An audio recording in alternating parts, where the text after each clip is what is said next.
Muy buenos días amigos y amigas, ¿cómo están? Espero que estén demasiado bien. El día de hoy les vengo a relatar y a dar un poquito de contexto histórico sobre la Reforma Protestante. Así que, comenzamos. Bueno, pero iniciando, ¿qué fue la Reforma Protestante? Fue un movimiento religioso iniciado en el siglo XVI por un monje alemán llamado Martín Lutero. Gracias a este movimiento se empezaron un buen de revueltas y divisiones entre las iglesias en Alemania, bajo la denominación protestantismo. Y gracias a este acontecimiento hubieron muchísimos cambios en Europa. Pero bueno, pues ¿quién era Martín Lutero? Martín Lutero fue un monje católico agustino que encaró a la Iglesia Católica gracias a sus peculiares actitudes.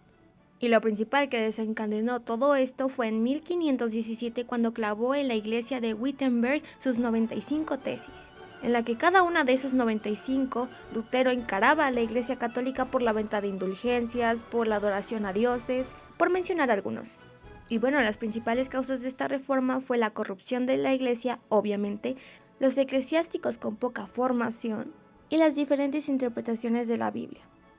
Y ahí es cuando surgen las 5 solas que nos muestra Martín Lutero en sus 95 tesis. Pero bueno, ¿qué decían esas 5 solas? La primera era sola escritura, quiere decir que solo la Biblia es clara, suficiente e inerrante.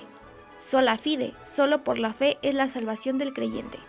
Sola gratia, la muerte de Cristo es solo por amor al humano. Solus Christus, Jesucristo es el único que murió para salvación del humano. Soli Deo Gloria, solo a Dios la gloria y la adoración. Pero bueno, se hablan de las indulgencias. ¿Qué son las indulgencias para entender mejor el tema? Bueno, vamos a explicarlo de esta manera. Todos los humanos somos pecadores, y gracias a eso nadie puede entrar al reino de los cielos por sus acciones. A excepción, dar algo a cambio para que nosotros podamos estar con el Padre, así escrito en la Biblia. Sin embargo, se puede pagar para que esos pecados sean expiados con la confesión de esos pecados. Y bueno, no todos esos pecados se podían expiar. Así que gracias a eso llega el purgatorio. Digamos una sala de espera para las personas que están a punto de llegar al cielo. Y cuando terminan de pasar su estancia ahí, San Pedro les abre las puertas de los cielos. Y ya que el tiempo que se pasaba ahí no era muy poco, se crean las indulgencias. Pero ahora si nos ponemos a pensar un poco, nada de esto está en la Biblia. Esto no tiene fundamentos bíblicos. Y ahora imagínense cómo estaba la Iglesia Católica en cuestión económica. Ajá, exacto. Entonces el verdadero propósito de la venta de indulgencias era recaudar dinero para crear la Basílica de San Pedro. Y por supuesto el Papa no perdía nada, solamente tenían que dar un papel con un sello en el que decía que acabas de pagar por una estancia menor en el purgatorio. Y bueno, de ahí saltamos a 1521, donde el Papa de Roma escribe la Bula Decet Romanium Pontificem, en la que evidentemente excomulga a Martín Lutero. Y a partir de ahí se tachó a Martín Lutero como un hereje, el cual tomaba la Biblia a su favor. Pero esto realmente benefició a Martín Lutero para darle más popularidad. Y otro alemán muy reconocido, Johannes Gutenberg, quien crea la imprenta, es uno de los grandes ayudadores de Lutero. Y gracias a este gran invento se pueden compartir mejor sus ideas.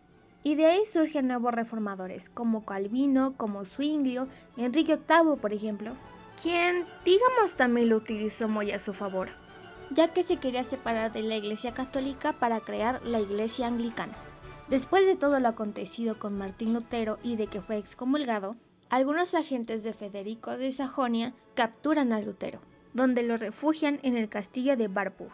Y en ese lapso de tiempo donde Martín Lutero estuvo refugiado, traduce la Biblia del latín al alemán. Y obviamente esto nuevamente beneficiaba. Lutero era una pieza fundamental para iniciar revueltas entre alemanes y la Iglesia Católica. Después de todo esto, algunos reyes no creían en el proyecto europeo cristiano de Carlos V. No porque fuera una mala idea, al contrario, pero ponía en riesgo las cotas de poder, exacto, dinero. Y por supuesto, desde que inició todo esto, Martín Lutero fue la perfecta llama para iniciar guerras religiosas. Y en lo que concluyen las guerras religiosas, el pulso lo gana Lutero. En 1555 al fin se firma la Paz de Habsburgo y el imperio de Carlos V se divide en dos confesiones cristianas, luteranos y católicos. Claro, después de esto ya cualquier persona puede confesar lo que quiera. Mientras los países avanzaban en Europa hacia el Estado moderno centralizado, Alemania se dividió en diferentes poderes locales, y de esta manera se crea el sistema feudal. Un error muy grande y demasiado común es pensar que el progreso se llegó gracias al protestantismo. Y si nos ponemos a pensar, no es cierto. Al contrario, el Sacro Imperio se queda atrás en los siglos XIX. Y para concluir, la reacción de la Iglesia Católica ante la Reforma Protestante, ¿cuál fue? Termina siendo lo que se conoce como la Contrarreforma Católica. Pero eso ya lo hablaremos después.